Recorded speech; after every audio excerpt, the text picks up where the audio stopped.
Why suffering? Luangpor Teean Suvano. Preface. Suffering is not something that arises spontaneously, or depends solely on fate. It occurs from causal factors. Physical suffering arises from diseases, toxins, hunger, heat, or sharp weapons, and others. On the other hand, mental suffering arises from delusion. The first form of delusion is getting lost in thoughts or being carried away by emotions, due to ignorance or unawareness of those thoughts and emotions. The second form of delusion is attachment, or being driven by desires, because of not understanding the truth. In other words, not realizing that everything is impermanent, hard to endure, and not the true self. Consequently, it is impossible to cling onto anything. Physical suffering is not difficult for most people to understand, while mental suffering is perceived to be caused by illness, old age, poverty, loss of beloved things, or separation from loved ones. In essence, it arises from experiencing instability in life, or encountering negative worldly conditions. In fact, even if we lose wealth, social status, or endure illness, our mind does not suffer unless we attach to those wealth, social status, and physical body.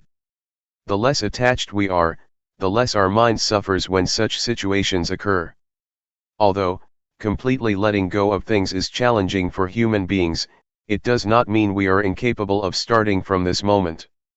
While we are still unable to detach from everything, one thing we can do is let go of the thoughts and emotions that arise during times of instability. Even if we cannot prevent their occurrence, we have the ability to be aware of those thoughts and emotions, by being mindful and observing them. Once we truly see and become aware, those thoughts and emotions cannot overpower our mind, or cause mental suffering. Old age, illness, loss, and separation are things we cannot avoid, but we are able to protect our mind from suffering. This is one of the rights that we have since birth, the right not to suffer. However, we can truly exercise this right only when we cultivate awareness and deepen our realization of the truth, in order to expel both forms of delusion, starting with the delusion in thoughts and emotions, followed by the delusion of attachment. In other words, we cultivate mindfulness and wisdom respectively, until they reach their full potential. Luangpor Teean Suvano dedicated his life to guiding people towards the understanding that everyone has the right not to suffer, through the cultivation of mindfulness. By being aware of every movement, we can realize the truth that there are only rupa, physical form, and nama, mentality. Nothing is our true self or belongs to us. The various sensations that arise are simply agara, condition, not the self, not us, and not belonging to us. Even when dukkha, vedana, painful feeling, occurs, no one suffers. In other words, suffering exists, but no individual who suffers. The content of this book is teachings by Luangpor, which were published by followers on the occasion of the 9th anniversary of his passing. Its purpose is to motivate everyone to be diligent in our practice, enabling us to gain the greatest benefits of being born as a human in this lifetime. I hope everyone realizes that we have the right not to suffer, and we should exercise this right to eventually free ourselves from suffering. Propizon Vizalo. August 12, 2023. Let's listen to the Dhamma. Luangpor will speak to you. Listen to the teaching, and act upon it. Do not just listen for the sake of memory. Listen not only to understand, but to put it into practice, to experience it, and to embody it into our being. This is the practical aspect, not the theoretical understanding. We cultivate mindfulness. The primary practice is not to pray, worship, or wish to gain something out of curiosity. We do not need to think, but rather rely on our actions as guidance. Use our body and mind, which are referred to as citta, mind, cetasika, mental factors, rupa, physical form, and nibbana, enlightenment. These are paramathasaja, absolute truth, not samyati paniyati, conventional term. We bring our body and mind, rupa, to experience it directly, without any sense of seriousness, desire, or caution. We simply immerse ourselves in the action and allow our body to connect with awareness. Make them bound together. Bring our mind, consciousness, and awareness stick together. Previously, our body was trapped in ignorance or delusion, and our mind was lost in emotions. We allowed emotions to take control, becoming the master of our mind. Meanwhile, our body was attached to delusion, causing wasted actions, wasted walking, and wasted breathing. Every movement was useless, without any benefit gained. Thus, we must make use of our body and mind. Do not allow delusion to compound and carry them away. Instead, bring awareness to intervene with delusion. We must pay attention and look after our body and mind. Do not turn our back on them, but confront them. Transform our physical eyes into inner eyes to observe both body and mind. Do not hide or run away, but rather look at them right here. Watch them, call them out, and respond to them. Something is always intended to command us, but we do not necessarily need to obey. Be aware of it and call it out. For example, while we are sitting and practicing rhythmic movements, a thought of standing up arises. It is commanding us to do so. Recognize the thought but do not stand up as commanded. We can stand up on our own with awareness, rather than follow the thought. This is the mindfulness practice. Let awareness lead our actions, not thoughts, not feelings, or other factors. It is similar to monkey training, in which a monkey obeys only one specific person, its owner or trainer. If someone else gives orders, the monkey becomes confused. Like when it climbs a coconut tree, and someone says, "Get a coconut over there." The monkey will be upset and shake the tree, refusing to do so. It waits for the owner to command. If the owner says, "Come on, try again. Get that coconut," the monkey will go and touch it. Then, the owner approves yes. It will grab that coconut right away. However, if anyone else tries to order it around, the monkey will stop and not respond. This is monkey training and also applies to elephants, cows, buffaloes, pigs, dogs, and other wild animals. Sometimes, the animals can recognize the command stop. They will immediately stop their action. To train ourselves is the same. We must allow mindfulness to take lead, take control, and always make it applicable. Be aware of what we are about to do, whether it is thinking, standing up, walking, or moving. Allow mindfulness to guide our body and mind. This is gamatthana, meditation. Without starting in this way, it is not gamatthana. It becomes cintayana, knowledge resulting from thoughts. And vipassana upakilesa, imperfections of insight, which rely on understanding and reasoning. The reasoning is not paramatha, absolute truth, but samyati paniyati, conventional term, which is different.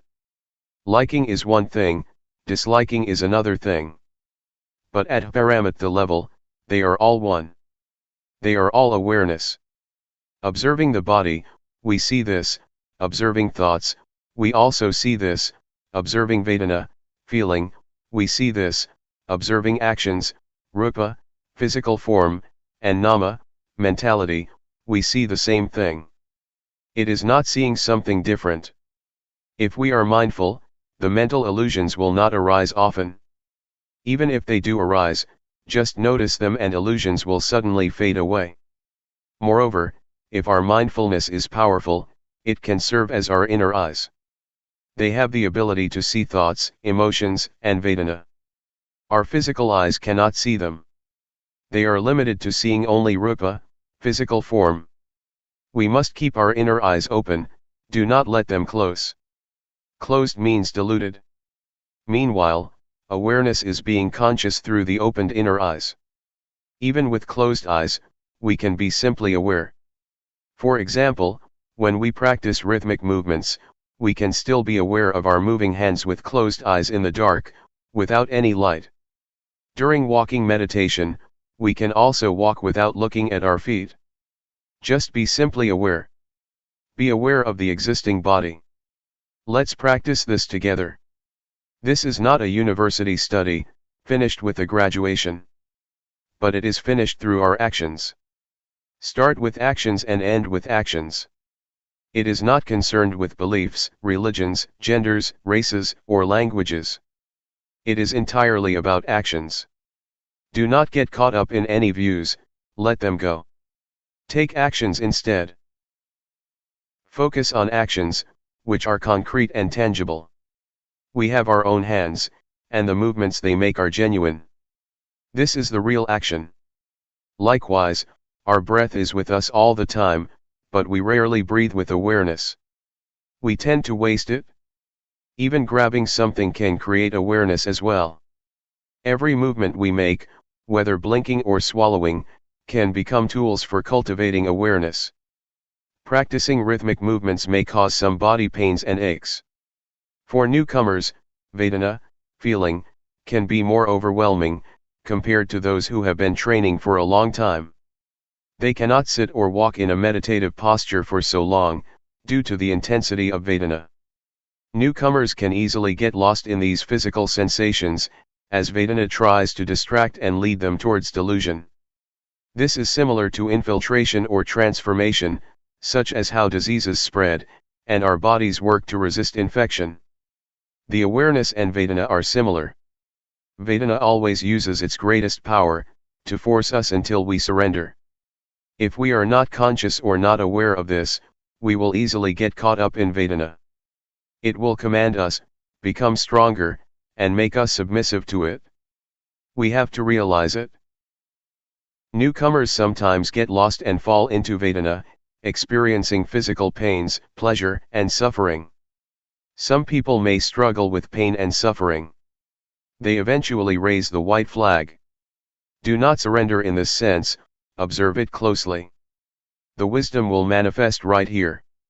Even if it is pleasure, do not smile at it just yet. Keep an eye on it. The observation will lead us to wisdom. Do not trust in Sukhavedana, pleasant feeling, Dukkhavedana, painful feeling. And even, Adukkhamasukhavedana, neither pleasant nor painful feeling. Recognize them for what they really are. In fact, Sukhavedana is just one condition, Dukkhavedana is another, and Adukkhamasukhavedana is yet another. These sensations are not the true self. So, we look at these feelings, observe them. When they reveal themselves, we have to see them. Actually, these are what we will encounter, when we take this path of the mind. We face obstacles along the way, much like when traveling from Buriram to Sukatho. We have to hike up mountains and pass through difficult journeys, until we finally arrive at Sukatho. We climb mountains and slowly go against the slope, just as a car gradually loses energy. Once we reach the top, we can take a breath of fresh air. The weather is different from down below. Similarly, in Dhamma practice, we sometimes go against the current, as Vedana pulls us down. Just be aware of it. Also, the mind that has been like a servant to thoughts, naturally thinks. Even though the mind and thought seem to be the same, they are not. The thought is one thing, seeing the thought is another. We can realize how our mind actually works. During awareness practice, thoughts, may suddenly appear as if emerging from a cave. The body is like a cave, with the mind inside. It comes out fast, enters fast, goes fast, and appears fast. We try to observe. Observe and then come back. Avoid justifying the thoughts as right or wrong. No matter what arises, smile and laugh at them, and return to awareness. Do not allow thoughts to become so strong that they can command us to give up, to practice, and even to sleep. We do as commanded, but it is not always right. Instead, we must perform these actions with cetana, volition, starting with cetana. Cetana hunghit kave gum mang vata me. Cetana is gumma, action. Without cetana, the actions have no consequences, which is called gahthatha gumma, casual act. If we act with cetana, it will lead to phala, fruition. This can be considered as magga, path. Knowing with cetana is magga, and awareness is phala. Our actions can become magga and phala. Raising our hands is gumma, and being aware of hand movements is magga and phala combined. We can really feel the sensation when putting our hands on our knees.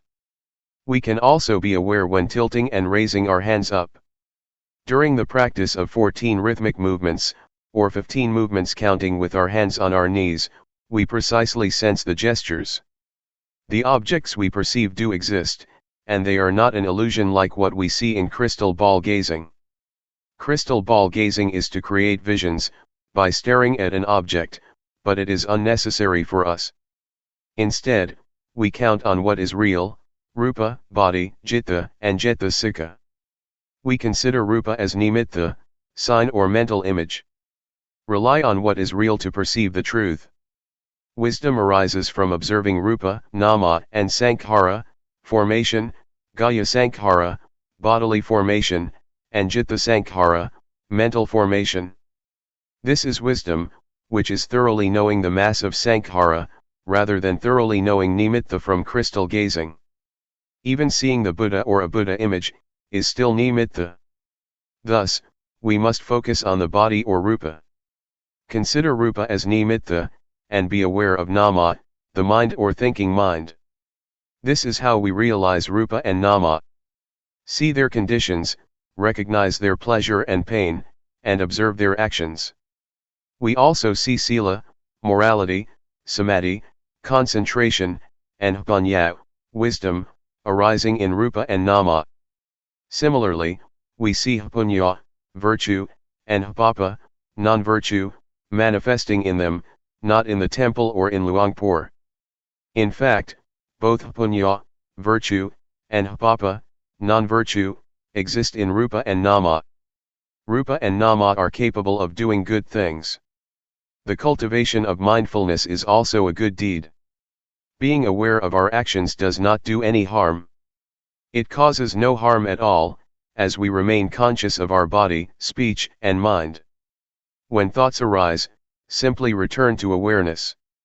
Do not allow thoughts to command us. Recognize them immediately, just like putting out the fire before the wind blows.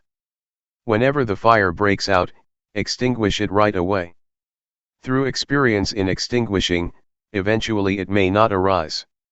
In the end, we may experience a sense of calm, which is called nibbana. Nibbana is within our mind. We can also recognize it through our breath. It exists right here.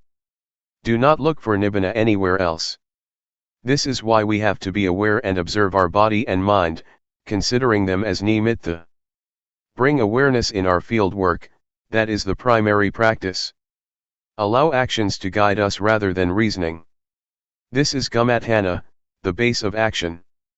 It is a complete learning, similar to the university education, in which we can gain knowledge and skills to work. Nevertheless, the complete learning of life is about the body and about awareness. It is accessible to everyone, whether young or old, male or female, monk or laity, no matter what nationality, beliefs, or religions. This is all about the body and mind. Everyone has a body and mind, regardless of their nationality. We experience awareness, ignorance, vedana, thoughts, and dhamma, which can appear as positive or negative. They all arise within our mind. Whether it is anger, heat, cold, hunger, headache, or stomachache, these sensations are equal as they are all vedana. Thus, let's have fun with it. Learning the truth is enjoyable. We are observing the real things, such as really seeing the body, really seeing Vedana, and really seeing thoughts. When thoughts arise, they can become so overwhelming that we cannot resist. Thoughts may even blend with emotions. We cannot overcome them without strong mindfulness and awareness. We always sense, ittaram mana, pleasant condition, as positive, and, anittaram mana, unpleasant condition, as negative. Pleasure is positive, while displeasure is negative. They shift back and forth continuously, and they become stronger. However, if we look carefully into these sensations, they will lead us to wisdom. Both pleasure and displeasure can turn into wisdom. Thus, we have begun, on the path. For example, during rhythmic movements practice, thoughts may carry us away. Turn these thoughts into awareness. Whether we experience suffering or happiness, we can change both into awareness. Even heat and cold, ache and fatigue, can also be changed into awareness. Awareness has the ability to transform any conditions that occur in our body and mind. When we are hungry, we may eat until we are full. However, turning hunger into fullness is just an action with no benefit. Instead, we have to be aware. Both hunger and fullness are bodily conditions or agara, not a self. Similarly, heat and cold, ache and fatigue, are all just bodily conditions. They belong to the body, not to the self. When we feel pleasant or unpleasant with these conditions, we become lost in delusion.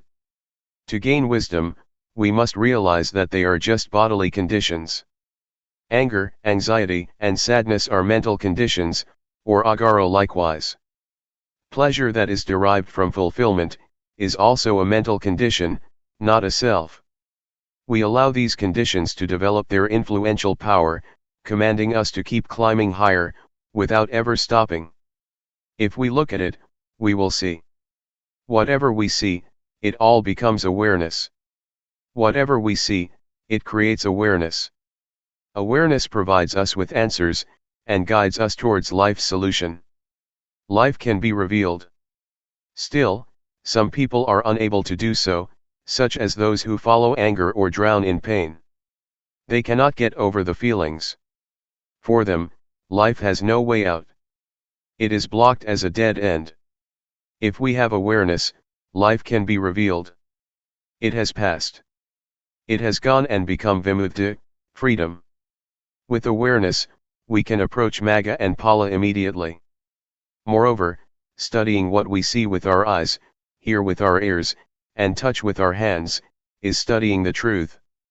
We simply realize whatever happens, and allow them to pass. We can even get through thoughts as well. Just be aware. Let's cultivate awareness. It is necessary for us to practice. Do not seek any reasons or attach to any thoughts. It is not like that. Take actions. Focus on actions instead. Experience them and embody them into awareness. Allow the body and mind to connect with awareness. So, Luangpor started by saying that, at the beginning, if the body is connected to ignorance, then all the causes of ignorance are with the body. If the mind is connected to ignorance, then all the causes of ignorance are with the mind. Ignorance overwhelms us. We may ask someone whether it is awareness or delusion that has played a greater role in their life up until now. Actually, let's not go that far. Let's take only this hour. During walking meditation, we can take about 3,000 to 4,000 steps per hour. If we walk just right with a suitable body swing, we will probably take about 4,000 steps. But will we be aware of every step? Perhaps we are distracted for half of it, and are aware of the other half. In rhythmic movements practice, if we move our hands just right with a suitable gesture, we can become aware of a rhythmic movement in each second. Feel it. Feel it like a clock ticking. Tick, tick, tick. We can be aware of 3,000 to 4,000 motions. Sometimes, we may be more distracted than aware, with 4,000 to nearly 5,000 movements per hour. If we observe closely, Delusion can be frightening. While we continue practicing awareness, we may suddenly notice the thoughts, and realize that we had never seen them before. It took us 30 years to eventually see our thoughts. We almost died, barely survived. It can be a shocking realization when we see them. Previously, we had never recognized delusion and thoughts, as we believed we could live with them. We could think anything, even insane and ridiculous ones. Once we become aware of thoughts, we can realize how much our life is affected by them. It is like walking on the edge of a cliff, where we can easily slip out and fall. If we are careless, we do not survive. This is very terrifying. The mind is capable of thinking about anything, including harmful thoughts. It keeps thinking without limits. Even when we are angry, we eat and sleep with anger. Sometimes, it is overwhelming to the point that we cannot eat and sleep at all, but we still hold on to that anger. How can we be affected that much? The right of non-anger exists. Why don't we exercise this right? Also, the right of non-delusion is here. Why don't we experience it? We kept accepting every feeling that came our way. It used to be like that. Once we practice awareness, it makes our hair stand on end. We are granted a new life, a fresh start. It is called Nawa Shiwan. Nawa means new, Shiwan means life. It is truly a brand new life, not old anymore. This is the power of awareness. However, awareness is different from delusion. Every time we get lost in delusion, our life becomes messy, not new at all.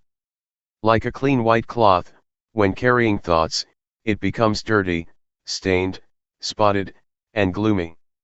The Buddha once said, a monk who is immersed and engrossed in thoughts, is considered to break his precepts, making them impure and tainted.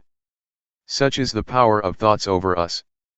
We may mistakenly believe that we are skilled practitioners, just because we walk slowly, sit with our eyes closed, wear traditional monk or white robes, and shave our head. Nevertheless, these external actions are not enough. We must take care of our body and mind and remain aware. Sometimes, we boast about our religious doctrine, sex, or status. We also identify ourselves to be attendants of this temple, or students of that particular master. It is not like that. Awareness is what truly purifies us. It is not about praying through any worship or ritual.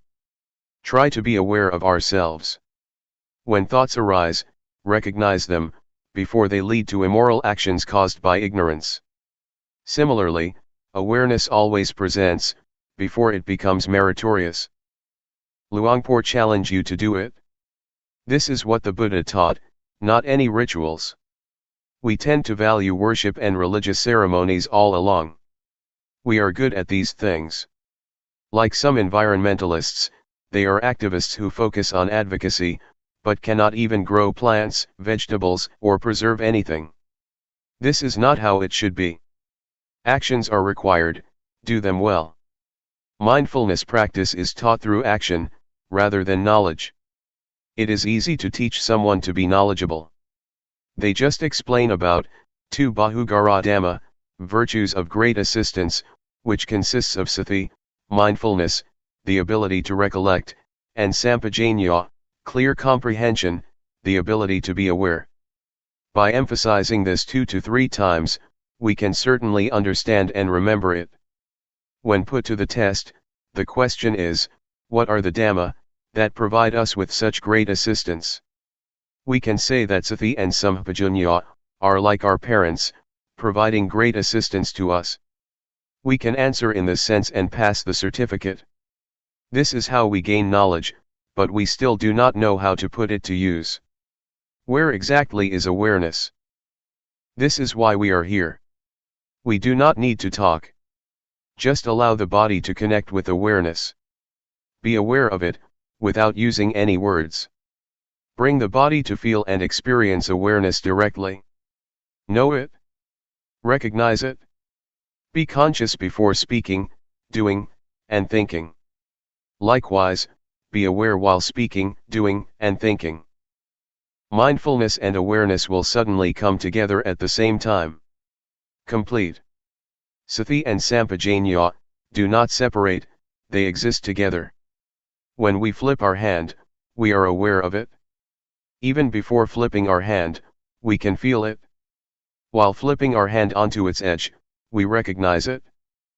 This is a sense of awareness. Raise our hand up.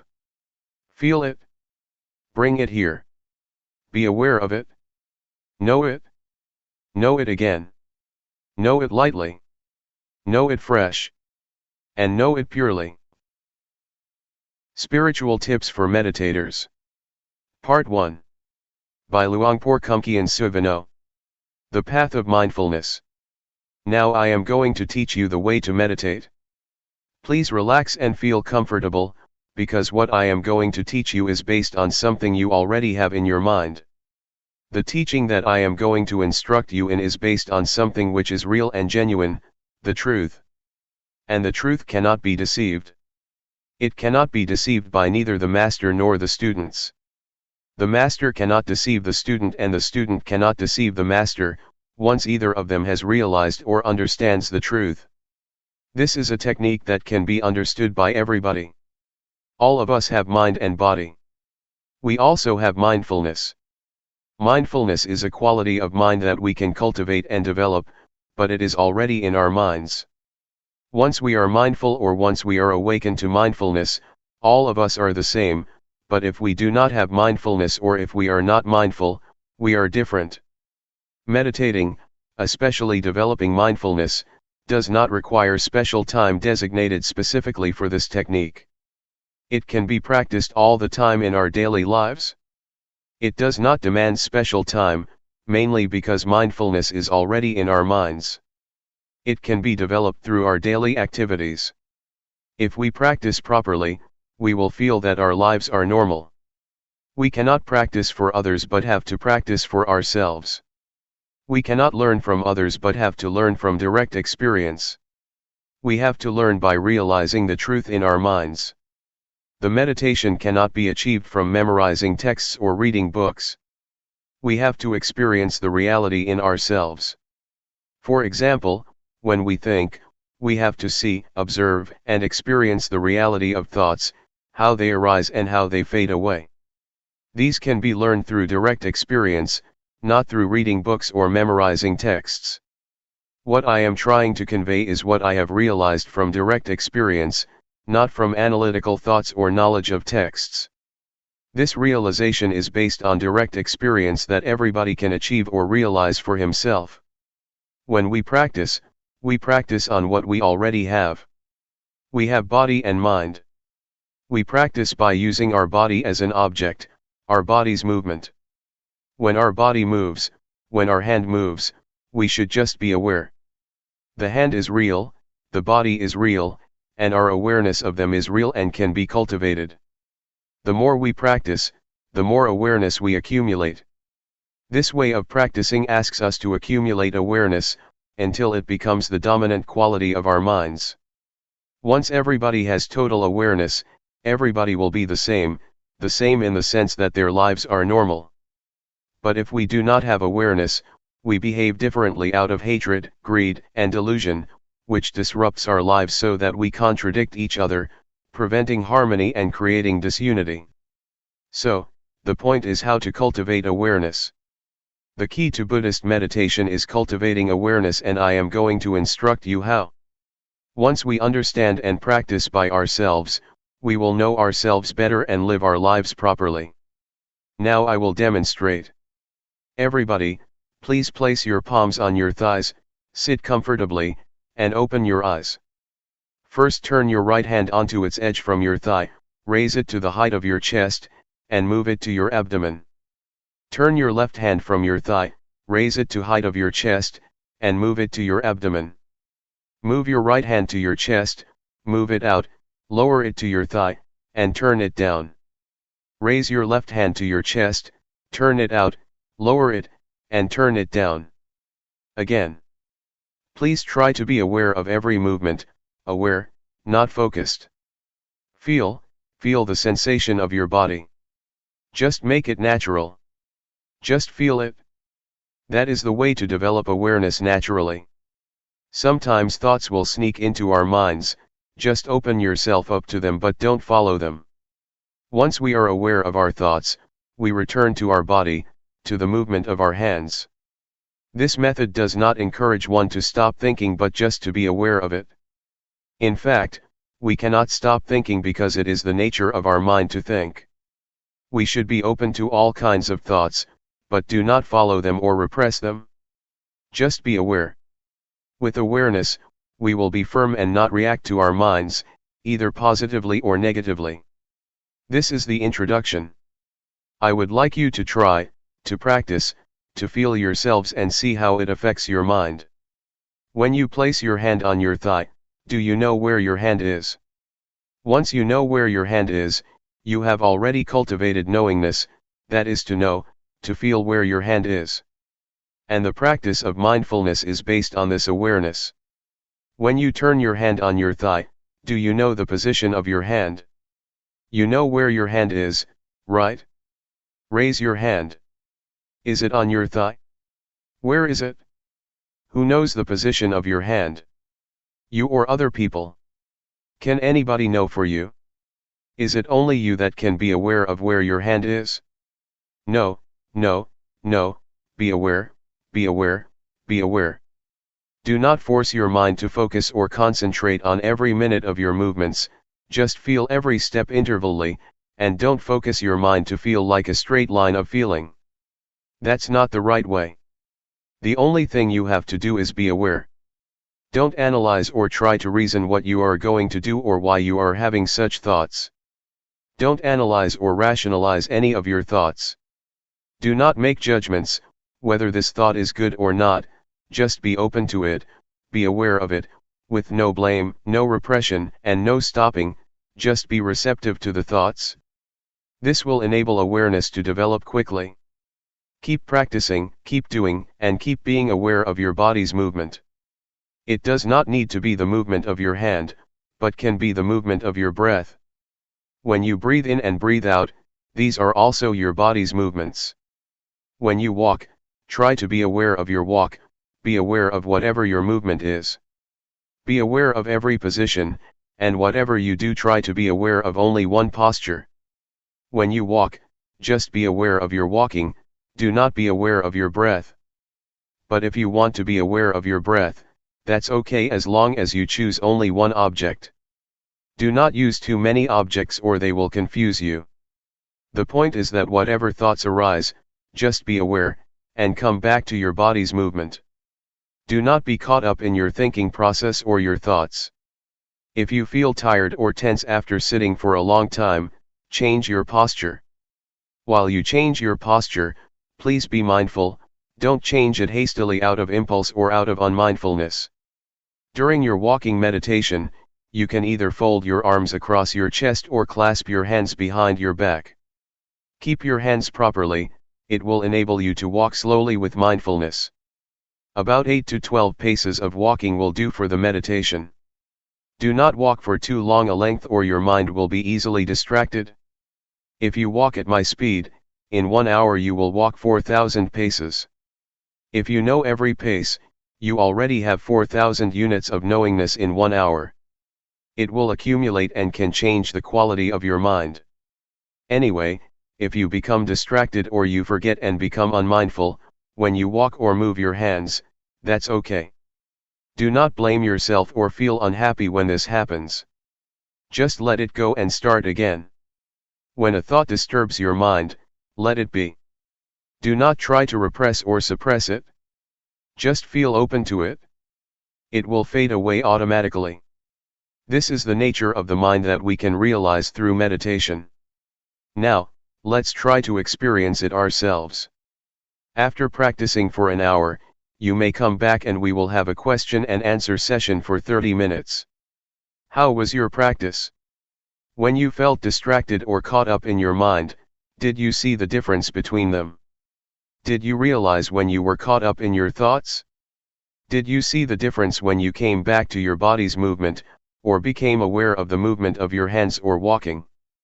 Once you did that, did you see that the thoughts just ceased or passed away? When you are caught up in your thoughts or overwhelmed by emotions, you may forget to move your hand, or you may move it but have no full awareness of your body. That's okay, but try to return to your hand's movement or to your walk. Once you are aware of your body's movement, you are already a practitioner. A Dhamma practitioner develops awareness. This is the only duty of the practitioner. The same goes for feeling. If you feel tense, physical pain, or tired, do not be overwhelmed by the unpleasant feelings. Just come back to your body's movement or just be aware and see the painful feelings. In other words, don't become lost, caught up in or overwhelmed by these unpleasant feelings, but be aware. Awareness will enable your mind and your life to go ahead without being interrupted by thoughts or feelings or any kind of disturbance. Thoughts will arise, feelings will disturb you, but if you have total awareness, you can go ahead without being stopped or blocked by these hindrances. You will go ahead, go straight ahead. For beginners, just cultivating awareness is enough. Do not try to achieve or gain anything. Do not expect any realization, any insight, or wisdom from the practice. Just awareness is enough for you at the present stage, and it will enable you to go ahead without any problems or difficulties. For the beginners, you may not sit longer if you wish, and the awareness may develop slowly, not smoothly. That's okay. Just try to keep practicing, and this will enable mindfulness or awareness to develop. Do not feel bad when you feel you are caught up in your thoughts, or in pleasant or unpleasant feelings, or you become forgetful of the practice. That's okay. Do not blame yourself. Do not feel depressed. Just come back to the practice, come back to be aware of your body's movement. When you keep practice, you keep accumulating awareness. You will begin to see, to realize, the nature of your mind. You will see that thought are one thing and mindfulness is another. The thoughts or feelings are not you, not yours, not me, nor mine. Previously, you may have thought that the thoughts are your thoughts, but in fact, they are not your thoughts. The thoughts are just there, but they are not yours. And this you can see, because of mindfulness. Mindfulness will separate you from the thought, so you can observe the thought without being identified with it, or take it to be you or yours. In the sutra, the Buddha advises us to contemplate, to be aware of body, feelings, and mind or the thoughts. These three aspects, body, feeling, and thoughts, are already with us. They are not something outside of us. We can use them for our spiritual well-being. In the past, when we wanted to stand up, we stood up instantly out of habit. But if we practice and develop mindfulness, before standing up, we will be aware of the desire to stand up. Thus we will stand up mindfully. We can apply this approach or this attitude to whatever activity we do, and our lives will be on the path to mindfulness. Meditation's priority is to develop awareness first. It is the crucial factor that needs to be developed during the practice. This is important because we are already good at analytical thinking. But we have to practice another quality of the mind, awareness. It will lead us to a realization through direct experience, that cannot be achieved through thoughts or the analytical mind. Any questions? If you want to ask, please ask based upon the experience that you have already had from your practice in the past few hours. Do not ask through the analytical mind. Question: the mind that gives rise to thought, the mind that's mindful, and the mind that is aware, are these minds the same? Answer: practically speaking, you can see the three. You can see the scattered thoughts, or you can observe the mind. This can happen when you are aware of your body. When you are aware of your body and a thought arises, your mindfulness will come and watch and be aware of your thoughts. You can see the difference, differentiate between your thoughts and mindfulness or awareness. Without being aware of your body's movement first, it is difficult to see the difference between your thoughts and your mind. Question: when you observe a thought, is the thought in the past? Answer: once you are aware of a random thought, it is in the past, but if you are not aware of it, it is the present. The random or unintentional thought is the kamma, a kind of action, a mental action that can lead to other consequences, either good or bad. If you become aware of it, awareness will halt that mental action, thus getting rid of whatever consequences that might have happened. Question: is this practice of using your body as a meditative object for the training of samadhi? Answer: the awareness can lead to calmness, if you are caught up in or dwell on the calmness that is the samatha, calmness meditation. But if you lift your mind from the calmness and observe the calmness, then it is insight meditation. So it depends on how you deal with calmness. If you dwell in the calmness, it is a calmness meditation. If you observe the calmness, it will lead to insight meditation. Question: is this awareness the same as the Buddha's? Answer: the awareness mentioned above is the same as the quality of Buddhahood. It will lead to total insight. This kind of practice also includes the threefold training: morality, concentration, and wisdom. Question: do you mean that awareness includes threefold training? Answer: the threefold training is not awareness itself, but is based on awareness. You cannot keep precepts without awareness. Awareness will enable you to keep the precepts, sila.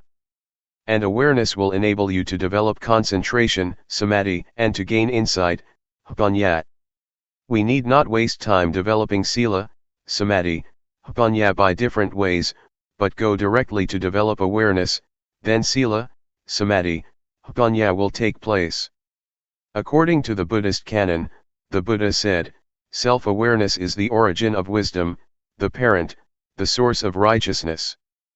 But unknowingness or unawareness is the source or the parent of all evils. Question: nowadays, young children seem to be practicing awareness all the time.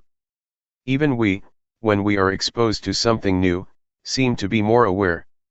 It seems as if we come to this world practicing awareness, then we start thinking, then we have the same thoughts over and over, and that turns off our awareness. Why is this happening? Answer: it is because we have eyes, nose, ears, mouth, and body, the 5 sensual bases, and mind, the 6th base, to understand the world. We use these 6 bases to have contact with the world, and this leads us to a lot of concocted mind. We think a lot because we have a lot of contact with the outside world. That's why our minds become busy and keep thinking all the time. We ignore another quality of the mind, awareness. That's why we have to come back again, because we have ignored it for such a long time. We have occupied ourselves with thinking, because of our contact with the outside world through the 5 sensual bases. Awareness will liberate us from all unpleasant events and unfetter our minds. It will liberate us from all hindrances and fetters.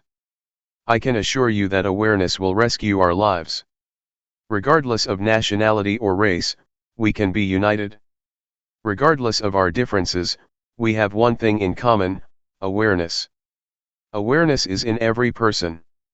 So, I would like to encourage you to develop awareness, so that we will go beyond nationality and race. After the practice, do you feel that you can get in touch with awareness, the awareness in your mind? It is an quality inherent in you, that leads you to get in touch with it. Question: it's very hard to slow my mind down. Answer: we are not going to stop the thinking process, we are not going to fight it. If you fight it, you are going to be tired, because it is very difficult. Just to be aware of it, just observe it, and it will pass away on its own. Do not try to get rid of it. If you try to get rid of it, you will feel exhausted. Sometimes, you may find your mind was more scattered during the practice than during your normal daily life. The more you practice, the more your mind is scattered. Sometimes this happens to practitioners, but that's normal. Just be aware of it and ignore it, and try to be aware of your body's movement. The more you keep coming back, the more awareness will accumulate. Just keep coming back. Do not try to fight your thoughts. June 1, 1997. Cultivating awareness. The Buddha said that there are 5 hindrances to meditation: the first is drowsiness, the second is agitation or restlessness, the third is doubt, the fourth is sensual desire, and the last is ill will, hatred, or irritation. Doubt means that one feels uncertain, whether the practice is right or wrong, so he just stays on the edge, and cannot commit himself to any kind of practice. You may encounter any of the 5 hindrances. That's alright, it's even beneficial. Try to observe the hindrance rather than following it, or being overwhelmed by it. To observe is to keep your mind from identifying with these 5 hindrances. For example, when you feel sleepy, instead of lying down and following the drowsiness, just try to observe it, and the awareness will lift your mind from being drowsy. Thus you can learn how to interact with restlessness, or with agitation. They are not bad. They can teach. Yet, there are people who, with total awareness in their minds, can go straight through their practice without being caught up in, or dwelling on the 5 hindrances. Awareness not only helps us overcome the 5 hindrances, but will also lead us beyond delusion to insight, or wisdom. When one is unmindful, unaware, or becomes caught up in one's thoughts, one cannot see things clearly and is overwhelmed by delusion. Yet once one becomes aware or free from the 5 hindrances, one can go further to experience insight. Because one accumulates awareness all the time, and awareness enables one to see things as they are, not distorted by bias or scattered thoughts, so that one can achieve insight. The insight that can be experienced from this method of meditation is the insight into the body and mind. You can see that the sense of us or me, in fact, is only the combination of body and mind. You will understand the nature of rupa, the form or body, and nama, the mind. You will see how they interact with each other. With this insight you will have a clear understanding that goes beyond the concept of me and mine, just body and mind, not the sense of self. With the insight into body and mind, you will know and be able to differentiate between thoughts and awareness. So far, you cannot differentiate between these two because they come together, but if you have insight from awareness, the thoughts and the one who thinks or observes can be differentiated. Such realization or such direct experience is what we call wisdom, because it liberates us from hindrances and suffering. It is wisdom, and at the same time it is magga, the path. It is both the path and the end, the wisdom. If you practice properly, you will see that at the beginning it is mindfulness, in the middle it is mindfulness, and at the end it is also mindfulness. It is both means and end, path and wisdom. What I just said is quite ahead of you. It is a state that you may not have experienced yet, but I wanted to inform you of what you are going to realize, if you practice properly and continuously. Please try to concern yourselves with what you are practicing now. Just be aware, and once you keep practicing, results will come on their own without any attempt on your part. Therefore, put your effort into the practice. Awareness from this practice will get rid of delusion. The more you are aware, the less you are unaware. Unawareness is identical to delusion or ignorance. If you accumulate awareness through this method, it will form a solid base for keeping moral precepts, for concentration, and for wisdom. You will live your life morally once you have full awareness. At the same time, you will also have calmness or concentration, once you are fully aware of what you are doing. Meanwhile, insight can take place with awareness. Thus, awareness can lead us to the totality of life, the totality of education or training. Awareness or mindfulness enables us to awaken. An enlightened one is one who has total awareness, total mindfulness. Buddha said many times that the Arahant, the enlightened one, is one who has full mindfulness and awareness in every moment of his life. His experience is like traveling in a freeway on which he can move ahead without any obstructions. Mindfulness is like this: you are not caught up in any thoughts, but move straight ahead in your life. You can learn a lot from this practice. You can understand a lot of things in Luangpor Teean's mind. It is as if your life is the texts, your practice is the texts, and you can gain a lot of knowledge from it. Your experience is the source of knowledge that will enrich you. I would like to persuade you to see for yourself. Try to see it, experience it, and it is within your capability to understand it. I would like to encourage you to learn more and more from the practice. This is not some kind of propaganda or an advertisement, but just an encouragement. Practice like this is sort of forming a new habit of awareness. Right now, we have the habit of unawareness, of doing things out of habit without awareness, but if we accumulate awareness, a new habit will be formed, and whatever we do, after we practice properly, we will be aware of our daily movements. But if we do not practice, we will easily fall back to delusion, to our forgetful habits. So, please try to accumulate awareness and try to be mindful. Another point that I would like to emphasize is that, awareness is not a quality confined to myself or monopolized by anyone. It's a quality inherent in all of you. You are all capable of increasing and developing your mindfulness, not only in this room but also in your daily lives. That's all I would like to share with you. The only thing you should do is to realize it yourselves. What I talked about is not for you to memorize but for you to experience yourselves through practice. Both of us will stay here for more than a month. Should you have any problems, please come and talk with us. Question: awareness is not limited to our hands movements only, right? Can it be expanded to things like scratching itches? Answer: that's right. Whatever you do, whether coarse or subtle, breathing or swallowing saliva, or even when you just raise your hand to get something, be mindful. Just be aware of whatever you are doing. That's the proper way to practice. Question: if one moves without awareness, is that ignorance? Answer: yes, that is a kind of ignorance. There are many kinds of ignorance. The most fundamental ignorance is of the things that cause suffering to you, whatever kind of thoughts or understanding that troubles you, or creates suffering for you. Question: the Buddha's awareness is the same awareness that we are talking about, except his awareness is continuous, right? Answer: yes, it is the same, but the awareness of the Buddha is not only continuous, but is also awareness in its totality, awareness that replaces ignorance to the extent that there is no residual of ignorance left. But for us, we still have ignorance, our awareness still broken. Question: what is the difference between the awareness of Sotapanna, Sakadagami, Anagami, and Arahant? Answer: the awareness of these four enlightened beings are different in terms of degree, and also in terms of quality. The first stage of enlightened being, Sotapanna, has awareness that can get rid of the strong sense of self and uncertainty. The second stage of enlightened one, Sakadagami, can eradicate sensual desire and repulsion almost completely. For the Anagami, sensual desire and repulsion are eliminated completely. It is the different degrees of awareness that leads to different qualities. It is as though we are climbing up a ladder. In the first stage of enlightenment, the awareness is less powerful than that of the Arahant, or the last stage of enlightenment.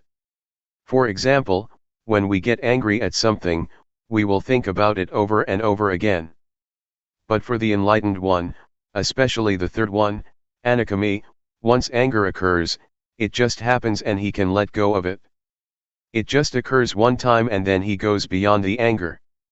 Anger is eradicated by total awareness, or wisdom. It's like a heated iron, once we touch it, we should feel the heat and never touch it again. For the enlightened one, anger is like a hot iron, once he touches it, he is aware of the heat from his anger, and will never return to and identify with it again. But ordinary people, not aware that anger is like a heated iron, just touch it over and over again without realizing that it is very harmful. The awareness that I mentioned, is the awareness that can enable us to see no self in the body, no self in feelings, no self in emotions, no self in thoughts. It is the awareness that can liberate us from suffering. Please do not just accept what I told you, see it for yourselves and practice until you can know it for yourselves.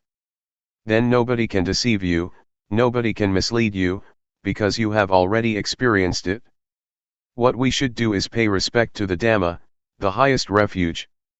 You should not pay highest respect to me or to anybody else, but to the Dhamma that is already in everybody. Please pay respect to the Dhamma in ourselves. Be aware at every moment. When you go home, try to maintain your awareness at all times. June 1, 1997. Knowing yourself. As I told you earlier, all of us are friends even though we have just met here, because we have been friends since our birth into this world. In Buddhism, friend has a broad meaning. All of us are friends because we are sentient beings. We all share the cyclic existence, all of us share birth, decay, aging, and, finally death as human beings. That is why we are all friends. Another thing that we have in common is that each of us has body and mind. Each of us has common characteristics. We all have 6 senses fields, we all have feelings, we all have emotions, and all of our mental activities and our physical bodies are subject to the same characteristics: impermanence, suffering, and no real self, no permanent self. These are the 3 common characteristics that all of us share. But there is something that makes us different from each other. That is our mental formations. We have different ideas, we have different opinions, we respond to our surroundings in different ways. It is our mental formations that makes us different from each other. However, these mental formations can be transformed, making us one, the same as a person. Previously, I said to many of us here that, despite our different characteristics, although there are various kinds of people, we can be the same if we have mindfulness.